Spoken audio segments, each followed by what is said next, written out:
Yeah. All right. Repping Santa Clara. I'm repping Bayside High. Bayside. Go Tigers. Yeah. Beat Valley. About to merge this call. Merging the call. Let me see if I'm rolling on sound. New project. Check. Check. IOC podcast. Season Calls 2. merged.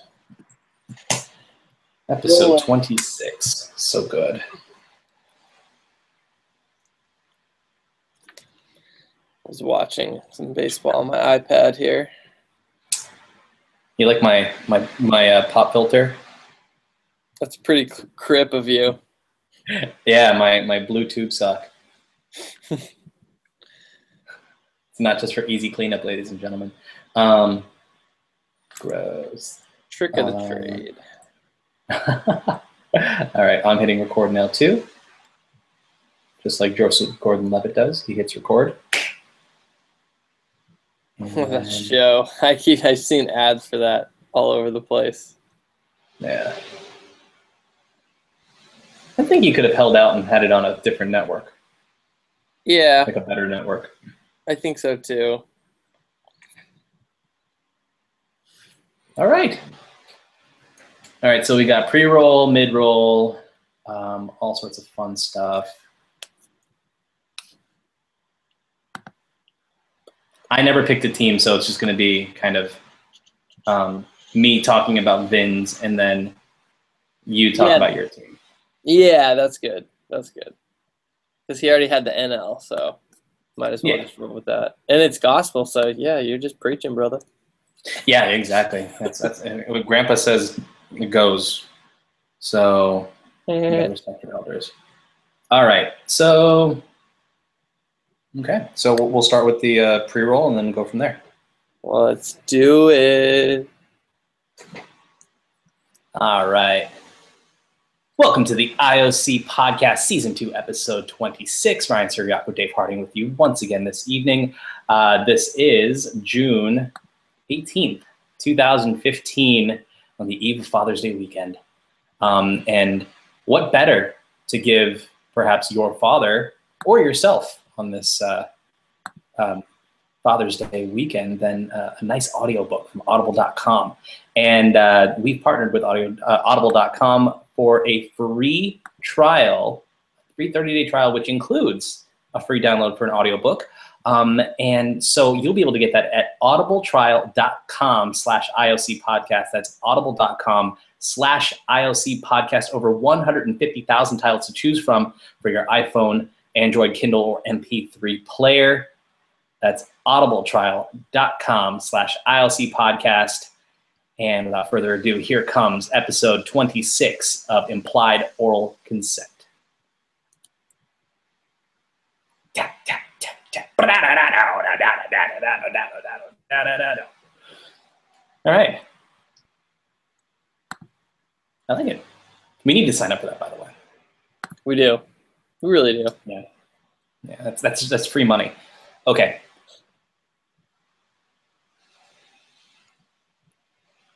Once again, it's on the IOC podcast, Implied Oral Consent. Ryan Siriaco, Dave Harding with you once again on this muggy but not so horrible Thursday evening. DH coming to you live from his office. That's right, New York City. I am in the city, Midtown Manhattan, where we make it happen. And I've got a nice little setup here. I'll try to post a picture, I guess, if that's allowed. I don't think anybody at work follows me on Twitter or anything, so we should be better off than Pablo Sandoval. I'm not going to get benched or anything. No, certainly not. And actually, I was thinking, I saw the, or for those of you on Google Hangouts, none of you,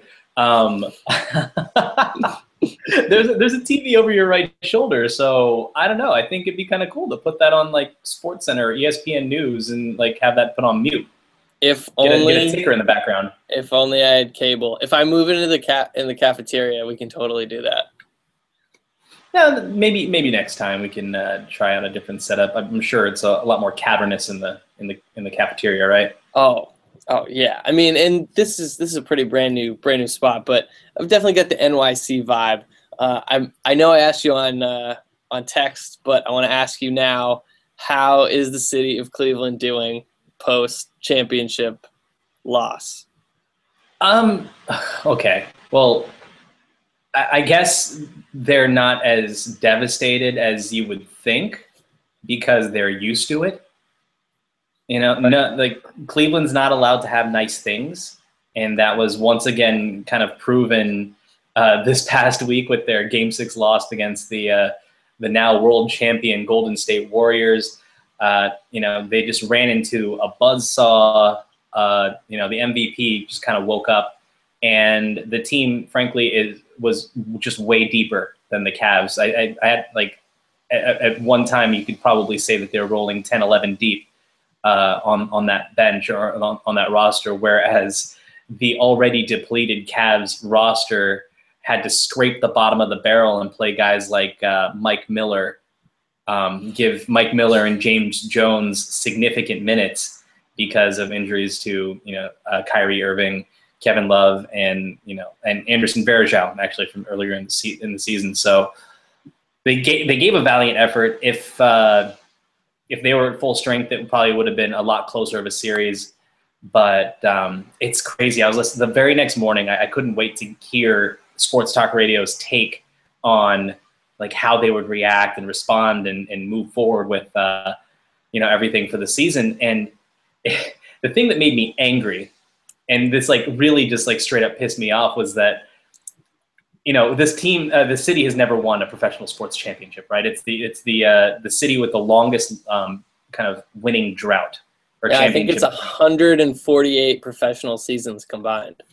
Now 149. Yeah, starved, absolutely starved. And so, but because the potential for this Cavs team looks great, and Vegas already has them as their early favorites for next year. This on 92.3 The Fan, the morning, one of the morning hosts dared to say the word dynasty in terms of the Cavs. I'm like, excuse me? You're saying that there's this a potential dynasty? Maybe win a ring, one ring, and then maybe you could even say potential dynasty, because right. Where I come from, that's where dynasties come from. That's where dynasties are made. The 80s Lakers, the 2000s Lakers, the Boston Celtics from the 80s, the San Antonio Spurs, the Bulls of the late 80s, early 90s, yeah. And then again in the mid to late 90s. Those are dynasties. And for all intents and purposes, you could probably define a dynasty as prolonged and consistent success with at least 2 championships within maybe a period of 4 to 5 years. I would totally agree. Unless, of course, are a dynasty. Yeah, unless, of course, you're the 1980s show filmed in Texas, Dynasty. No, then you're also a dynasty. Then you're also a dynasty. If you shot JR and if it was all a dream, I used to read Word Up magazine. Then that's dynasty. But no, I was disgusted when he was like throwing that out. And if I knew the phone number to this radio station, I would have called and ripped him. Wow. Yeah, that would have been quite the hot take. I was thinking about how the Red Sox, they had a legit curse. The Cubs, they have a legit curse. But Cleveland doesn't have a curse. People are, I saw signs in the crowd, reverse the curse. What curse? Nobody has hexed you. You just haven't been good enough. Well, it's just bad luck. It's like the drive, the fumble, Joe Table, and the decision. All of those things that have like the name attached to it. It's like they're really horrible events that happened to Cleveland. I don't think there was one particular event that kind of set it off. The Ravens, Art Modell leaving in the middle of the night to steal their one football. Like there isn't one thing that has happened good for for Cleveland sports, and the Cavs are big teases when it comes to that kind of stuff, because they've taken them to the promised land twice now, 2007 and now, but they couldn't seal the deal. And it all kind of went down to bad luck and bad health in the playoffs. Yeah, it really did. Well, I guess championship stings for all you Cavs fans out there. You're gonna hang tough. I know you are. You have for years and years. What do you think about this Cardinals Astros hacking scandal? Initially, I thought it was really, really bad. And now after reading a few articles, it seems kind of isolated, maybe among a couple of employees and not some grand conspiracy. But what do you think? Well, regardless of kind of the nature of the content that was stolen, or the the severity of everything that happened, the fact that the FBI is involved with this, and this is a very serious matter, and shouldn't be taken lightly, regardless of kind of the lack of severity or the circumstances that are surrounding it. I think at the end of the day, they're probably going to end up with like a monetary loss and slap on the wrist, depending on who's involved. If there's a higher up involved, like a Mozeliak, or anyone in like the higher up in the front office, then I think heads are going to have to roll on that one, as an example. But the term, the NCAA term, lack of institutional control, always comes to mind with something like this. Totally. And I'm in professional sports with something like Deflategate, SpyGate, all that kind of stuff. I'm surprised that these professional teams aren't being held to an even higher standard, right. Because these college teams get absolutely destroyed. Just look at SMU with the death penalty from the 80s. Granted, yes, the professional sports is a money-making operation, and why would you ever kind of put a playoff ban on a professional team? But there has to be something else to kind of really make an example, especially during this modern time where hacking hacking servers is a real threat now. Cybersecurity is a real thing. Huge threat. Actually, one of the brands at my company it talks all about hacking and cybersecurity, and that was definitely an issue. The biggest issue is having an easy password. It's most likely that the GM had like the easiest password 1234, guaranteed, or it was like Cardinals 1, something like that. I'm sure it wasn't that heady of a password, and that's how they were able to get in. I totally agree. Monetarily, something's going to happen. And that's kind of a good transition into one of the big topics that you brought up, was the rise of the super rookie. And do you think that is going to affect draft picks? I mean, definitely if you take money away, it certainly would affect it somehow in what you can pay guys. And I think that would be a good way to deter teams from doing this, is take away money directly from what you can pay draft picks. I think that's going to hit them probably the hardest, apropos to a lot of the content that was actually taken, like draft strategy, trade strategy, perhaps some scouting, some injury reports, stuff like that. Those pieces of information were more than likely to have been utilized in making decisions. Especially for the Astros this year, they were picking 2 and 5. Yeah. So if they knew something that other people didn't, or likewise, if there was something that they could have known to at least, or the Cardinals could have known to avoid certain players that the Astros may have been going for, or whatever, then that's a really, really big deal, and the Cardinals should be kind of punished accordingly, Yeah. So I mean, what if they think about having some kind of injury report, even if it was just firsthand, not official knowledge, like your scout was down there and said, I think this guy is, one start away from Tommy John, or his velocities dropped off in the past month. Knowing that kind of stuff, where they had to start right before, like they're playing the College World Series basically during the draft. So you could be at the game giving that information real time, and that could be intercepted in the same amount of time by those guys. So I'm sure Manfred will take his time and look at it, not be reactionary a la the NFL, who's reactionary to everything. And baseball has done a really good job.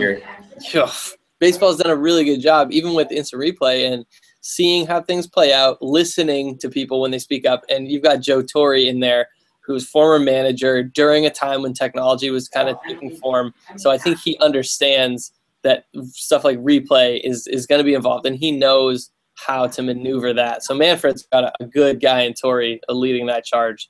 But yeah, again, the rookies, actually, going back to the rookies, I think, speaking of the rookies, could you imagine, okay, for example, guys like Chris Sale, like Clayton Kershaw, they weren't #1 picks. Yeah. Mike Trout, not #1 picks. Imagine if you were a team that were picking ahead of the Astros, for example, and they had the inroads thinking, okay, if he falls to us at #3, there are like 5 different stud players and like really can't miss, but one's, you don't know, you kind of hope, based on your team need, you hope and you make that pick, but you get this little extra piece of information saying that he's going to be more of a sure thing than the other person. You're gonna take that, and you're gonna need that information kind of when come draft day. And granted, that kind of that the value of that information won't come to light until maybe about 4 to 5 years after. Right. But regardless, it's still super valuable, and so super and rookies. We're seeing it. Even though we've said the 4 to 5 year window, like we're seeing guys coming right up. Did you see Lindor round first and fall on his face?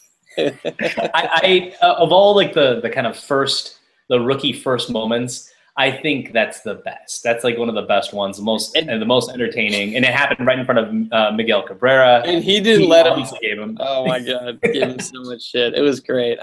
Yeah, Byron Buxton. It seems like the Cubs are basically all rookies. Every time I turn on my iPad or listen to a game, it's Chris Bryant, and now Kyle Schwarber coming up with 4 hits in his debut, and they're just running on the rookies right now. Well, I guess credit. When did Theo take office? Let's see. So he was there with the Sox, obviously for 07. I want to say, so then 08, maybe 11, 12. 11, 12. Okay, so that would kind of put him right there, around like at or around the Chris Bryant draft, right? Yeah. So yeah, everything he touches is gold. Yeah, October 12th, 2011, signed a 5-year deal, and then they brought in Jed Hoyer, who was his boy. Jed. Yeah. So this is the Theo. This is what everyone was waiting for, right? Yeah. And we're also all kind of seeing it with the Royals. Everyone about 3 years ago said, watch out for the Royals. Watch out for the Royals. They could be a World Series team. Last year they overachieved and did it early, but yeah, they're literally doing it the exact same way the Cubs are doing it now. I think the Cubs now are probably getting more attention for it because their rookies coming up are younger and producing earlier. Right. Guys like Billy Butler, Hosmer, Moustakas, they came up and they did something, but they weren't making a splash. Right. Yeah, and when you've got power hitting guys like Bryant, Schwarber, I mean, even Rizzo's a young guy too. You've got young bats hitting home runs. That's how you get the casual fan involved. Mm-hmm. No, absolutely. Well, gosh, and especially the Chicago North Side fans too, who deserve a little bit of positive kind of activity. I think it's been 106, 107 107 years. It's been a while. At least they keep having the distraction of the Blackhawks winning Stanley Cups. Yeah, every other year they get a championship sorbet. Yeah. Cleanse the palate, and so it's been pretty nice. But this is I can see this is totally just something that's going to continue trending up. Not only for the Cubs, who are probably by September going to be like super rookie team, and like I'm actually curious to see the Rookie of the Year voting at the end of this year, because it's probably going to be Jock Peterson and 9 Cubs. Totally. It could be like 5. There could be 4 to 5 rookies for the Cubs starting in a game. Yeah, absolutely. And so, the future looks bright, and they're all position players too, which is really nice. Now, if they could maybe get a good pitcher here and there, if John Lester can get his head out of his tuchus, then man. I don't know what's going on. I was watching their game, and Billy Hamilton took the biggest lead I've ever seen, and he took off. Like you could have done, like our catcher in high school was great. He would do the delayed steal. He would just take 3 like really slow strides, and then he'd do like 1, 2, and take off, and he'd throw it to the catcher. The catcher wouldn't even notice he was running, and he'd be like, "Oh, come on." Oh man! And this guy in high school was like, 5'8", 200 pounds. He was trucking. Sometimes he didn't even slide because he knew they weren't going to bother throwing down. So he was already there. Yikes. So yeah, when you can't throw over, when Lester can't throw over, that's an issue. But he pitches so well, you don't notice. Another team like Houston, they've got tons of young guys. Just brought up Carrera. He's going to be awesome at short. He's already hitting well. He's hitting like 350. Got a couple. And he's got 3 dingers. Yeah, that's unbelievable. He's been in the show for I think a week. Yeah, and he just got 3 steals in the game today. So he's just like tearing it up. This is kind of the new model. Like, if you're going to be a smaller to mid-major market, this is how you're going to build your team. If you're the Dodgers or the Yankees or the Red Sox, you're going to buy your team, and then you're going to see who ends up winning out. At this point, go ahead. It was the war of attrition, and I'm really I saw it in 2012. I'm like, okay, Red Sox, you made a bunch of mistakes. Clear the plate. Let's reset. And then they go and pull a U-turn on themselves and pick up Sandoval and Ramirez's huge contracts. And I'm seeing the same thing with Cano. 10 years for 240. Is anybody worth that kind of money? And for fantasy wise, I hope that guy starts to hit, because I can get rid of him. He's not locked. But there's nobody that is going to want to trade with me for Cano. No, you'll get pennies on the dollar for him. But I think kind of moving forward, you're probably going to see smaller year-term contracts. You're still going to see bloated contracts for guys like Scherzer, for guys like David Price, who's going to cash in next year. He's going to be his last big contract, or a Jordan Zimmerman, who's still young but still effective. He's gonna get a nice multi-year deal, or even Greinke, who's gonna opt out and then kind of cash in. But really, these teams and everyone is looking to build through their prospects, and I think they might even be willing to kind of sacrifice years of productivity to be able to almost field that perfect team, and then kind of ride that wave of you've got, if you're the Cubs, look at all these amazing contributors on your team. All of them are getting paid, peanuts basically, and they're all controllable through, past when hoverboards are going to come to us. Yeah, yeah. The young guys, I like that model. I'm personally sick of seeing huge contracts and big contracts to guys who are older, or even signing a guy like Victorino gave us a good year. I think that was one of the few where you knew maybe he doesn't give you all 3 of his years, but we got a championship out of it, so that was totally worth it. I mean, Jed Jerko in San Diego, he signed like a 4-year deal. and that seemed to be safe, even though he got paid a lot, and now he's riding the bus. Yeah. So it'll go both ways. It really is a roll of the dice. There is some preparation you can kind of have, but they're not all going to be Chris Bryant's. They could be Sean Burrows's, or they could be what's that horrible that other San Diego #1 Matt Bush. Oh yeah. Oh, I mean, come on. Even guys like Tim Beckham in Tampa, he was supposed to be the second coming. Yeah, that's true. And now he's a platoon guy. I forgot about him. Yeah, Tim Beckham was supposed to be like the second coming. I think he got drafted the year before or a year after David Price. So they were having like these amazing or shitty. I think that's one in the swear jar. Sorry. Throw it in the bucket. I owe $1 for the swear jar. That's a new thing for us, by the way. Not allowed to curse because that actually just makes more work for DH for the bleeping. So that's $1 I'm putting in the swear jar. I think we might have to get a sponsor for the swear jar because that's where that's going to be a thing. Okay. Long story short, Tim Beckham was supposed to be good, but now he sucks. Yeah, and so I think and that cost me $1. And Tim Beckham, you just cost Ryan $1. So with all the money that you got paid, pay him $1. Brock Holt. I know it's a quick hit, but he hit for the cycle. You texted me when it happened. I was on the subway. I was listening to the game, but subway, you can't hear it. And the moment I got out, you're like, like Brock cycle, which was sick. First time since '96. Johnny Val did it against the White Sox for the Red Sox. But Brock Holt, I would like to see him start every single game. Even if the Red Sox season continue anywhere. I don't care. Put him in left field and make Hanley DH and tell Ortiz that, start hitting the ball.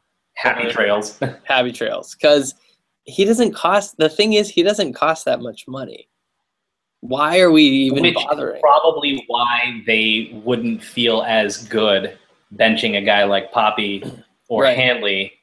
It's kind of like – it's one of those things where you pay him and you kind of have to play him, but – really, if you think about it, if you're a smart baseball person, you don't have to do anything. No, if you play the people that are producing. Even Ortiz is not that much. He doesn't cost that much. Just make him sit. I mean, here's the other thing. Him and Hanley and Mookie Betts have been hitting quite a bit the past week, so they're turning it around. It's just as a whole, you've got guys on Instagram in the 7th inning, a la Panda, just can't get it together. The pitching staff. Oh, Wade Miley, though, after that freak out on John Farrell, like total freak out. He pitched a great game. He scattered like 6 hits at 8 Ks. He won his 7th game of the season. So maybe that's what he needed. He just needed to get angry. They got to get angry. I just want to see Hanley out there care a little bit. He's like a Robinson Cano where he's so laid back. I want to see it. He's never cared about defense. He's not in Miami, not in LA, and definitely not in Boston, where he's trying out a brand new position that I think prior to the season he had done for 6-7 weeks. Yeah, I think he doesn't care about caring. He's just over everything. Well, when you're going to sleep every night on a Tempur-Pedic made of $100 bills. I wouldn't care either. You know what? I take that back. I probably would because I'd be playing baseball for a living. Still, it's frustrating to watch. But I'm of the opinion that Brock Holt needs to play more. You look at his sample size, and it's small, but he's played a good amount, maybe 150 plate appearances. He's just a dynamic guy, and the fact that he can play everywhere. I think I'd like to just see him at one position. Any National League team, he would be leadoff starting. It's actually very similar to the Alex Guerrero situation here in LA, or not here. Oh, that guy is out in LA. He's so good. He's so good. He's making good on like kind of like the promises of his initial signing. He took his year And, you know, he humbled himself, rode the bus in AAA pretty much the entire year, came ready to work this past spring. And he, like, you know, all his contract provisions aside, he earned his spot on the roster. And it's just a shame that, you know, there was that bit of a logjam for him, because if he was able to play every day, like, let's just say, for example, during the winter meetings, the Dodgers did not flip Andrew Heaney to the Angels for Howie Kendrick. Now, he'd probably have the opportunity to play second, or we could, you know, probably slot him at third and have Justin Turner at second, who, by the way, you know, that ginger is raking once again. And so he'd have an opportunity to play every day, either that or probably still be able to split with Uribe and not have to do that whole thing. And the Dodgers would be sitting on the number 1 and number 2 left-handed pitching prospects in the league moving forward. Wow. Interesting. But And, I mean, you guys. Howie's a free agent after this year, so That's true. That's true. Which probably at his age is motivating him quite a bit. Yeah, it's his walk year. It's his walk year, and you know, and he's been a fairly consistent player throughout his entire career.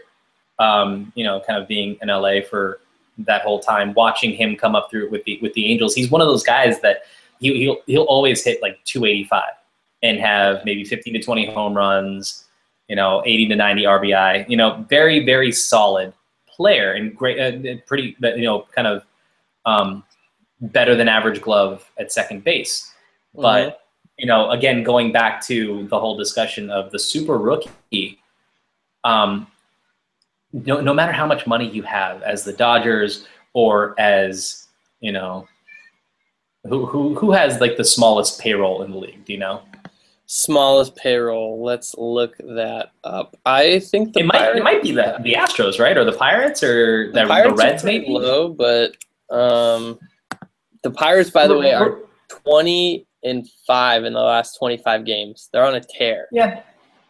Well, look out for them. I don't think they've been as disappointing anymore. They're kind of closing the gap with St. Louis, and now that St. Louis is being kind of distracted with all this cyber nonsense, I think this might be their opportunity to kind of overtake them. But regardless of you know, your payroll and your resources, controllable pieces is the name of the game. Yeah, and Miami Marlins. You gave up.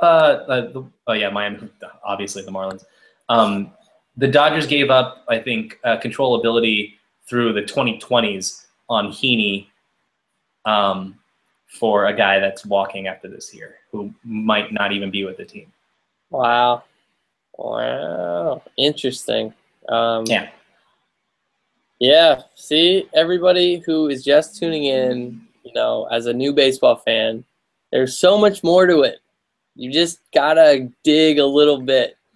Gotta dig a little deeper. Well, and actually, yeah, for those of you like that are casual baseball fans that have no idea who guys like Andrew Heaney is, who Kyle Schwarber is, you know, these are actually the players that you're gonna know in a few years. These are gonna be the players that are gonna be all over SportsCenter, and it just so happens that we, you know, follow and get to know them a little bit earlier than most. So, you know, maybe you can learn a thing or two, impress someone at the water cooler with some of the knowledge that you acquire here on Implied Oral Consent. So that being said, we are at our midway point, which means we are at our mid-roll section of the podcast. And the first time we've done a mid-roll sponsorship read. And, I'm pretty excited. It's very exciting. Last week, we had our very first sponsorship read with Audible.com. Get your free trial today, audibletrial.com/IOC podcast. But right now, we're going to do our very first mid-roll read for our new partners at DraftKings.com. That is DraftKings.com. I'm sure those of you that are sports fans have heard of this before, but for those of you that have not, fantasy sports fans are winning huge cash prizes every day at DraftKings.com, America's favorite place to play daily fantasy sports. Daily fantasy means no season-long commitments. Play whenever you want. Just pick your sport and draft your team. It's like a new season every time you play, so you're never stuck with the same players. Over $1 billion. That's with a B. 3 commas, people. Tres comas. For those of you that have actually watched Silicon Valley, it's like my favorite show in the world. Tres comas. And for anybody that's watching on the video, you can get cars with doors that go like this, or like this, not like this, like this, and like that. But anyway, so over $1 billion will be won at DraftKings.com this year, and you could be the next one to win big. It could be, it could be you. It could be me. It could be you. It could be. It could be both of us. And if it's one of us, then we'll still probably do this. Oh, yeah. We'll be a lot more comfortable and probably be able to do this for a living. Yeah. Without sponsors. But we love our sponsors at DraftKings.com. So go to DraftKings.com now and enter the promo code. Here it is, IOC. That's promo code IOC to play for free. That's IOC for free entry now at DraftKings.com. I love it so much. And we have our own promo code. We're all grown up and we're grown up and we're grown up. And I will say, I went to lunch today and walking back to Madison Square Garden, giant DraftKings.com banner on the Garden. So it's out there. If you walk down 33rd Street, you will see it. Yep. So remember the promo code IOC. Put that promo code in. Play for free at DraftKings.com. And that brings us to, speaking of one-day fantasy fever. I got a fever. I got a fever, and it's more DraftKings.com. Promo code IOC. But yeah, this last week we talked about, kind of who we're excited about, who we're disappointed at. I'm trying to think of, we're kind of reaching the midway point, and the studs are the studs and the duds are the duds. But I'm trying to figure out who some sleepers are for the rest of this season. Yeah, sleepers. That was a tough one, and I kind of have a double-edged sword here with Robinson Cano, who hasn't been producing, but this is the first bad half of baseball I think I've seen out of him ever since he started with the Yankees. And last year had a great season with Seattle. I think partially it's the big stadium, it's the big outfield at Safeco. Nelson Cruz hitting so well, so the types of pitches that Cano's seeing are a lot different than usual. His laid-back approach, don't let it fool you. I think he's my sleeper, and I'm very, very hopeful that he's my sleeper to turn it around in the second half and do something. Just hit 300. Just hit 260. This is 270. Yeah, just hit 300. That's no big deal, right? Give me a category. Another one I think would be Chris Carter for Houston. If you look at his stats last year, 37 home runs. He's not even halfway there yet. So I think those are a lot of home runs to be had, and he's available, I think, in a lot of leagues right now. Yeah, no, those are great calls. Now, who do you think's peaked early? I think who do you think's done and is probably on the downswing right now? I just picked him up, and he's pitching against Toronto tonight as Bartolo Colon, hot out of the gate. Getting his RBIs, getting his hits. I think he's been running the bases a little too hard. I just think his body type isn't meant for 162 games, which is good that he pitches. He doesn't have to play. It's great for that. And in New York, you can get great tacos right outside of Citi Field. So I'm hoping that I get a few more wins out of him and then maybe dealing for somebody else. But I think Colon, he had a good hot start for a vet, and of his age is pretty great, and that's my pick. I do like that. I am thinking guys like a Will Myers. I hate to say it. I spent a little bit on him, and so far, he hasn't been able to stay healthy. And even when he has been healthy, he's been kind of decent at best. And Will Venable is actually proving to be the better option in center field, both defensively and for what little he's been able to provide in that Padres lineup.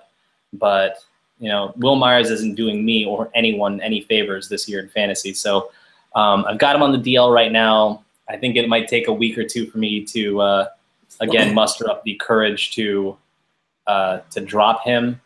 But he's been a bit of a disappointment, and yeah, so I think that's going to be my pick for peak too early. Yeah, I think that's pretty much it.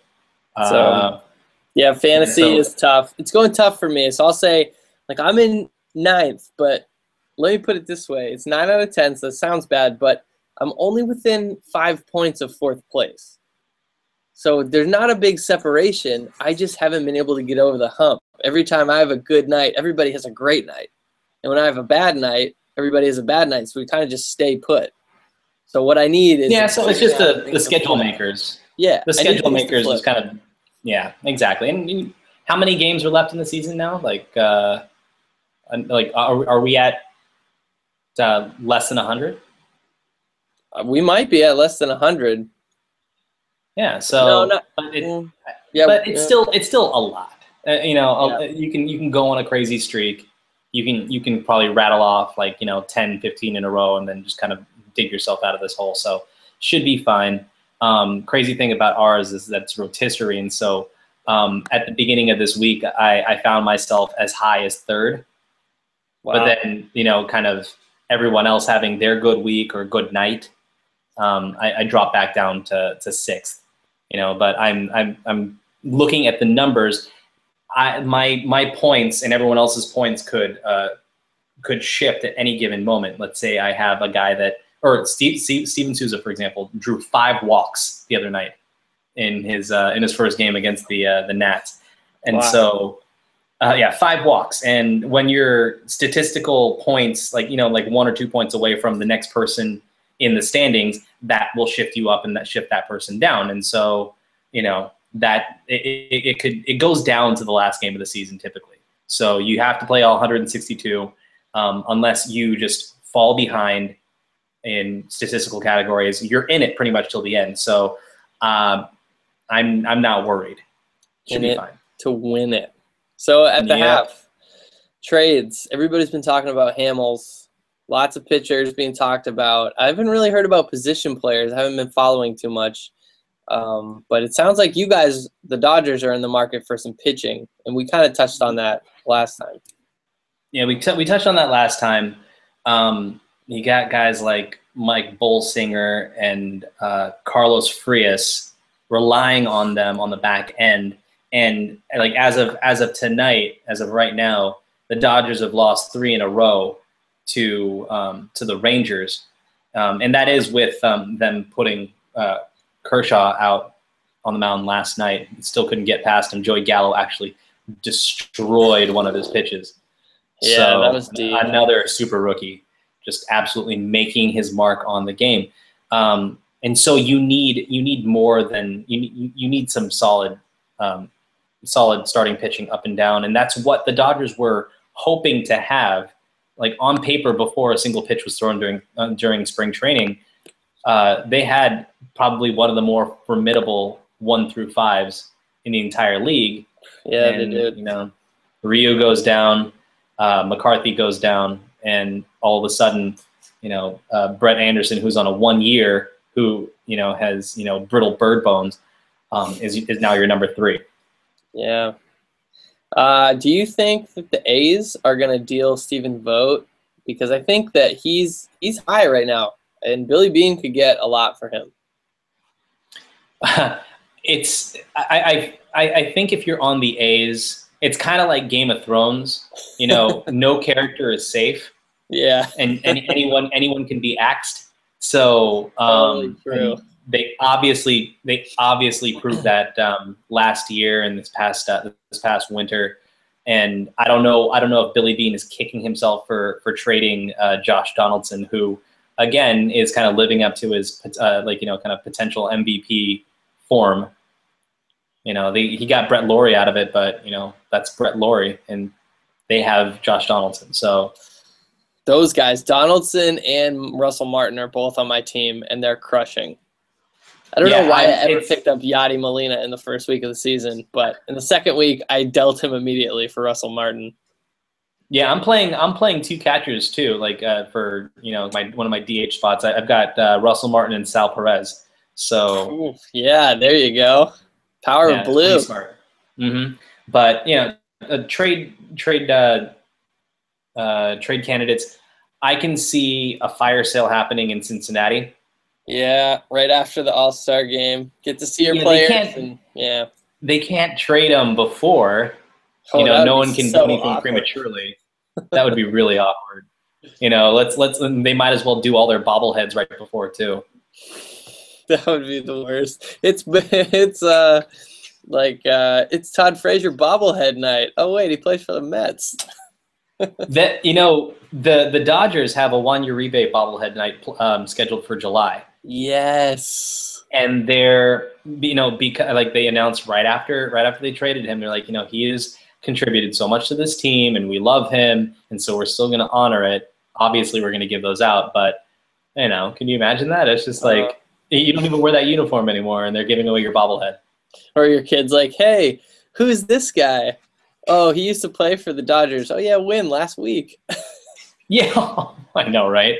When you come over in July, I'll make sure to show you my Cesar Izturis and Jeff Kent bobbleheads as well. Oh yes, Cesar Izturis. Great name. But yeah, the Reds are going to be sellers. I don't know. Who else is pretty much out of it? The A's are most likely going to be sellers. The Brewers. The Brewers, they'll probably unload like a couple of their pieces. Maybe a K-Rod for someone that needs closing help, or an Aramis Ramirez who just kind of like wants one last shot at a championship. The Diamondbacks.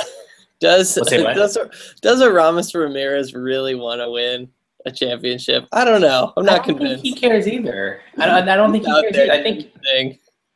Yeah, like when he was a free agent, he chose Milwaukee probably because it was the closest to Chicago. Hey, that's logical. Yeah, it's like I like the Midwest. I want to stay around here. Milwaukee's a 2-hour drive from Chicago, and I already have a house out here, so boom. Yeah, exactly. The cold suits me. The cold never bothered me anyway. So we've got potential teams that are selling, buyers and sellers. What teams playoff hopes? I honestly the Red Sox are really a weird disaster. I'm done with them. But I think the Orioles, Yankees, and Blue Jays in the AL East are all fighting for that spot. Now I know Tampa's in the mix there and they're winning. I think they're in second. I just don't see them holding on the rest of the season. I don't know. I mean, it's like Tampa. It's weird. Tampa always finds a way. Joe Madden or no Joe Madden, they always find a way. No fans, they're still gonna play baseball. Fans or no fans, real stadium or no real stadium. Dick Vitale or no Dick Vitale, they're gonna find a way. Playground, hurricane, it doesn't matter. It doesn't matter. They're gonna find a way to at least probably make someone really sad. On game 162. Shut up. I've been there. I remember it vividly, watching a split screen of both games and just being like, mother effer, get That was an exciting day, by the way. That was an amazing day of baseball. But, it was kind of nice because it was Papelbon's last hurrah, and he was just really getting on my nerves that season. No one likes Jonathan Papelbon. I don't think Jonathan Papelbon's mother likes Jonathan Papelbon. But anyway, so before we get to this week in Major League Baseball history, this day in Major League Baseball history, last year was the day that Clayton Kershaw spun his almost perfect game, had it not been for, yeah, you guessed it, Hanley Ramirez's defensive bobble. An error. We should have known. We should have seen this coming. Yeah, he's the ruiner of perfect games because he was just absolutely plowing the Colorado Rockies, and it was a routine grounder. It ate him up, double clutched it, and he couldn't get it to Adrian in time. And, oh, yeah, by the way, it just so happens that he ended up striking out 15 people and completely dominating that game for a really pedestrian no-hitter. So, yeah, nothing like a pedestrian no-no for Clayton. yeah, that was just kind of, a day at the office, especially last year for the year that he was having. Holy crap. That regular season was probably the best pitching regular season I'd seen since Pedro. Mm-hmm. Yeah, unfortunately, he hasn't been able to kind of recapture that magic this year. He's still pretty solid with the strikeouts, but whether it's bad luck with run support or just kind of general fatigue, he hasn't been able to capture that. But you have another great Cincinnati related this week in Major League Baseball history. So go for it. So I was thinking, I guess we should call this Throwback Thursday, but I feel like that's used so much. So I'm just going to go with Today in Baseball History. Real plain. If you guys have any suggestions, Adam, for what we should call this segment, go ahead and throw it out there. These are the Cincinnati editions. How about this? How about Way Back and Gone? Oh, wow, marketing whiz. Way Back and Gone. Way Back and Gone. Today, brought to you by National This is the Wayback Machine. Wayback Machine. Actually, what we need is kind of like cloud storage, technology sponsor, something that like does your cloud storage. I'll be sure to hook that up with all of our clients. Yeah, you jump in the Wayback Machine and you recover your lost files. So something like that. So Way Back and Gone. Thanks to nationalpastime.com, Cincinnati edition, because that is where the All-Star Game is going to be. And on this date, in 2005, Julio Franco, who I believe is still out there playing somewhere, becomes the oldest player. I think he was 72 at the time. At the ripe age of 72, hit multiple home runs in a game, and he goes deep twice against the Braves, 6-1 victory over the Reds. So he's 46 years old, and he homered twice off of Eric Milton, and I believe he's the oldest player to do that. Pretty cool. He's a bit of a machine at this point. Like he's in 2005 he was 46, so he is currently 56 and still playing. He's finding a way to still play, and so if you can still play at like even a decently high level at 56, you're doing something right. And pretty soon he's going to start dominating the father-son leagues. I just imagine him being one of those heads in a jar in Futurama and like controlling a robot playing baseball. Oh my gosh. Or also because he's so darn old, he's like that guy who's like maybe 28 but still like wears his Letterman jacket and goes to high school parties. Yeah. It's like, hey guys, remember 2005 when I hit those 2 home runs in Cincinnati? You were 46 then. Yeah. Like, yeah, man, that was awesome. Remember that? Back then. Oh, like, yeah, I remember that. I was 15 when that happened. Julio Franco, anytime we can get you on the podcast, we are going to do it. Indeed. I love a good Julio Franco factoid. But, on to our fun, lighthearted, feel-good story. So recently, Vince Scully, my dream grandfather and announcer for the Los Angeles Dodgers, was asked to pick what they call an all-opponent team. Now, cool. Obviously, he's been calling Dodger games since the 1950s, as early as with the Brooklyn Dodgers made the move with the team, and he has seen his fair share of players throughout his entire time behind the mic with the Dodgers. And so they asked him to pick an all-opponent team, and now obviously that limits him from picking any Dodgers. So here's his lineup for his all opponent team. And so from the time he was there, 1950 to the present, first baseman he picked Stan Musial. Second baseman Joe Morgan, who is probably considered the greatest Red of all time. Probably one of the best second basemen of all time too. Ernie Banks at short. Enough said. Yeah, the recently deceased Ernie Banks. 500 home run club. Yeah, exactly. Mike Schmidt, late 70s, early through mid 80s into the 90s, just cranked out the hits. Cranked out the hits, just like Michael Jackson, just like Katy Perry, just cranking out hits. Which, by the way, I read this really kind of depressing fact that Katy Perry has just as many #1 hits as Michael Jackson. Oh, it's kind of disturbing. But all right, for his outfield, he picked 4. He picked the home run king, the real home run king, Hank Aaron. Probably one of the greatest all-around players of all time, Willie Mays. Frank Robinson, and Roberto Clemente, whose life was cut short. Behind the plate, Johnny Bench. Some say one of the greatest catchers of all time. Invented the one-hand catch. Yeah. Just keeping that offhand behind his back. Starting rotation, he's got Bob Gibson, just intimidation, like just that tall guy, off the mound, just throwing all the way down at you. Juan Marichal, who hopefully will. Did we say that Juan Marichal is going to be at some of the Fan Fest stuff? I think I think we said that. We should try to track him down. Yeah, we'll try and track him down, see what he thinks of Vin Scully's honor. Tom Seaver and Greg Maddux, the man with won't blow you away, but he will pick you apart with surgical precision. Paint those corners, baby.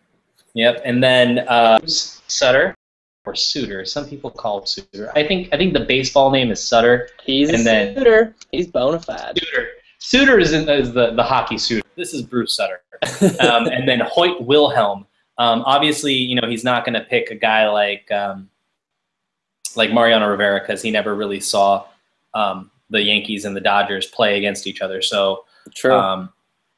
And I'm actually kind of surprised he didn't pick a guy like Trevor Hoffman.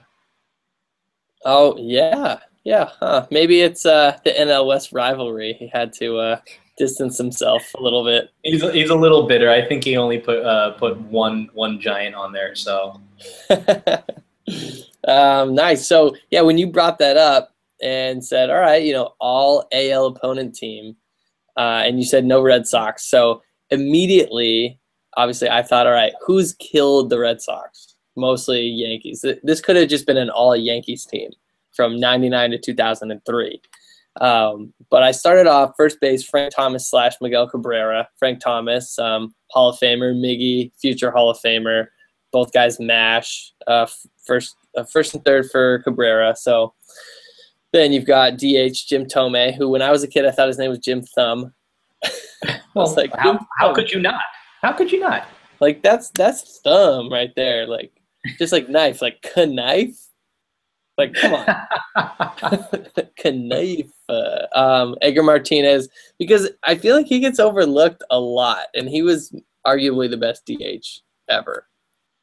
Yeah, again, cranking out the hits. He was just kind of like the model of consistency. Had a really, really, really long career. Yeah.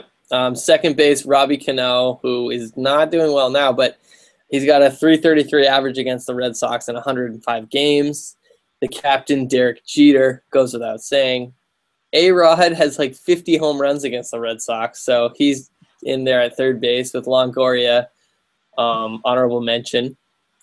And then a ridiculous outfield of Ken Griffey Jr., Mickey Mantle, Reggie Jackson, and Joe DiMaggio. I might have you kind of amend that because it's opponents that you've seen in your lifetime.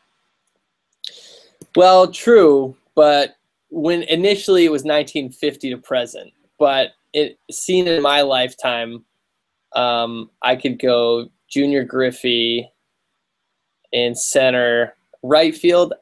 Now, okay, right field, I have to do two Indians, Albert Bell and Manny Ramirez, because those guys used to spank the Red Sox. And I remember I was at a game, Albert Bell hit a line drive during BP, and we were running at Fenway. They have these long iron bars between all the seats, like sets of seats. And we're climbing over one, and this ball comes screaming at us and hits my buddy right in the stomach. And these other guys take the ball, and they wouldn't give it back. I was like, yo, he just got nailed in the stomach. You got to give this kid the ball. That's his ball. He just hit a welt. So Albert Bell. The stitches from that ball and the serial number on his ribs. Literally. Yeah. So, yeah, I would swap out a couple Indians in there. Pudge Rodriguez behind the plate. Mm-hmm. Then starting pitcher. One of the first Sox games I ever went to was against the A's, and Dave Stewart was pitching. It was like a cold rainy night. It was Dave Stewart and Roger Clemens. Roger Clemens also makes this list as a Yankee/Blue Jay. Nolan Ryan, Randy Johnson, and then Mo Rivera, who was the first guy I put on this list, because Mo Rivera, if you're a Red Sox fan, you just don't want to face him. No, absolutely not. And that's a solid list. I don't think I have any arguments for very many of those people. I really don't. Yeah, that was a fun list to put together. An all-opponent team. I've never done that before. I don't know, maybe like a guy like Eddie Murray. Oh, Eddie Murray. That guy was a beast. Eddie Murray, Indians.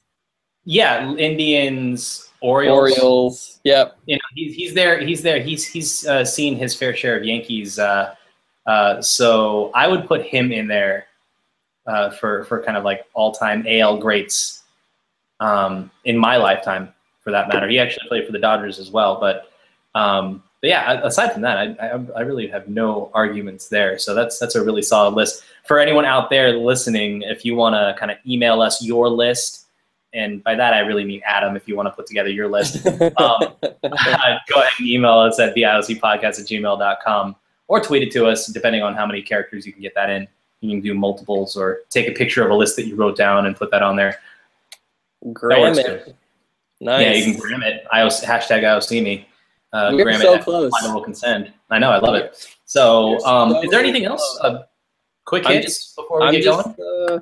Well, I mentioned the Brock cycle, and then the Orioles had a home run derby against the Phillies, and Ryan Flaherty hit the team record 8 home runs in a game. Jeff Francoeur got in to pitch during that game. He actually struck out a guy in the Orioles, so that was really cool.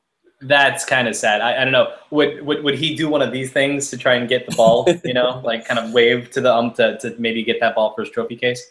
He had a backdoor slider. It was pretty nasty. Maybe clocked in at like 70 miles an hour. Actually, well, last night's game against the Cubs, the Indians trotted out Ryan Rayburn and David Murphy. And Murphy got lit up. Yeah, and you know, it's just like, you don't want that to happen. You know, at the very least, his career ERA is just going to be like astronomically high. So forever tainted by that grand slam. And then Pablo Sandoval, if you guys didn't see, he was liking pictures of females on Instagram during the 7th inning of the Sox-Braves games yesterday in Atlanta. So Pablo, please focus on the game. I don't know. Did you get to see who exactly he liked? You know, they're pretty cute. Because Kyrie Irving got in trouble for that recently during the playoffs. Granted, he's injured and he doesn't have to focus. And then LeBron earlier in the season got kind of busted for it too, for kind of double tapping on some big booty hoes. I think literally it was like girls with big butts Instagram. You know? At girls with big butts. Double tap. Yeah. Hashtag big booty hoes. Well, he's got to have one tab for each of his names. Bron. LeBron James. Yeah, we're close. I'm just getting even more excited for the All-Star break. It's gonna be fun. As am I. DH and I are kind of going back and forth right now, kind of trying to come up with a brand new logo for the podcast. And we got marketing materials that we have to lock down probably next week. Probably have updates on that next week. No real updates on kind of activities in Cincinnati. However, before we leave Cleveland on July 10th, we will be attending a baseball game. We will be at the Indians versus the A's at the Jake. got our tickets thanks to Adam. Good job with that. District thanks, tickets, Adam. which is awesome because of the district tickets, it's like standing room only in right field. But first round is on them. It comes with a credit for your first round. So, dude, yeah, nice. It's great value. It's really good value. So we're gonna enjoy. Samantha's coming with us too, so that'll be a really fun time. You get to know her. She gets to hang out with Adam again. It'll be good times all around. Get to know the whole. It'll be cheaper than dinner. It'll be cheaper than dinner at like a steakhouse if we decided to do that. So exactly, yeah, multitasking at its best. Yeah, love it. I consider eating and drinking at a baseball game multitasking. So that's how much I like multitasking, everybody. Well, so get on multitasking after we get off of this, and let me see a proof of that of our logo. So I'm dying to see it, and like I'm not good at Photoshop, so I can't do that stuff. I'm pretty good at Photoshop. I got to pat myself in the back. I do Photoshop quite a bit. Okay. Well, yeah, take that other image that I sent you and then play with that too. So, yeah, until then, I guess we really don't have much to do except wrap this baby up. All right. Let's do it. And as always, you can find us on Facebook at facebook.com/ what is it? Oh, crap. Damn it. I did it again. Is it Adam, the curse of Adam. Implied oral consent, right? Yeah. Yeah, facebook.com/ implied oral consent, gmail.com damn it. I was so out. I know. Here's the thing. Like for the past hour and 5 minutes, I was like, oh, I got this. I'm just gonna rattle it off and not think about it. And then the moment that I stumbled on one of them, I started thinking about it, and now I'm in my head. So let's start that over. As always, you can find us on Facebook, facebook.com/ implied oral consent. Email us with any questions, comments, or queries at theiocpodcast@gmail.com. Any pictures, hashtag them on social media with IOCme, hashtag IOCme, and follow us at Implied Oral Consent on Instagram, on the Twitter machine at the IOC Podcast. Adam, I know you're laughing your ass off right now. Whatever, I'll take the heat for it. Next week I will get this. I promise. I promise. Again, go and visit our friends at audible.com. So it's audibletrial.com/IOC podcast, or play for free daily fantasy sports, DraftKings.com, promo code IOC. Thank you to our sponsors for supporting us. So go ahead and support them. See you guys next week. Anything else, DH? Parting shots? No. Nope. I'm going to head back to Brooklyn. You head back to Brooklyn. I'm going to head into this this plate of honey garlic chicken that I made right before the podcast. And yeah, so I guess that's it for DH. I'm Ryan, the IOC Podcast, Implied Oral Consent. And as we always say, don't get caught looking. Yeah.